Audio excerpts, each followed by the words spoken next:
En ce temps-là, Jésus proposa aux foules une autre parabole. Le royaume des cieux est comparable à une graine de moutarde qu'un homme a prise et qu'il a semée dans son champ.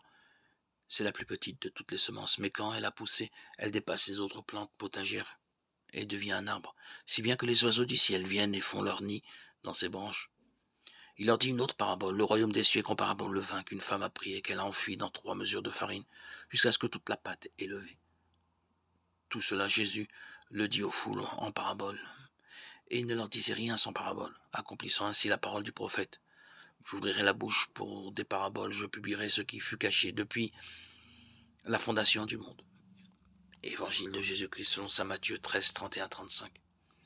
Si l'on rencontrait quelques voyageurs totalement ignorants des métamorphoses produites par les changements de saison, si on le conduisait dans un jardin en repos en hiver, majestueusement plongé dans un sommeil de mort, si on lui montrait les arbres dénudés et lui racontait comment au printemps ils seront somptueusement revêtus, alors en guise de réponse, il vous regarderait en souriant, tant vos propos lui paraîtraient une pure chimère.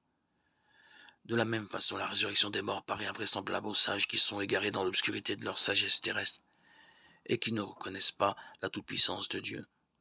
Or, s'il est possible de contempler sa divine sagesse dans son immensité, elle demeure néanmoins inaccessible à l'entendement des créatures. À Dieu, tout est possible.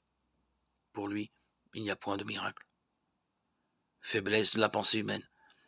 Ce que nous n'avons pas l'habitude de voir nous semble chose irréalisable, miracle invraisemblable. Les choses divines que nous voyons constamment et dans l'indifférence sont des œuvres merveilleuses, des miracles sublimes, inconcevables pour l'intelligence humaine. Or, chaque année, la nature renouvelle aux yeux de toute l'humanité son enseignement sur la résurrection des morts.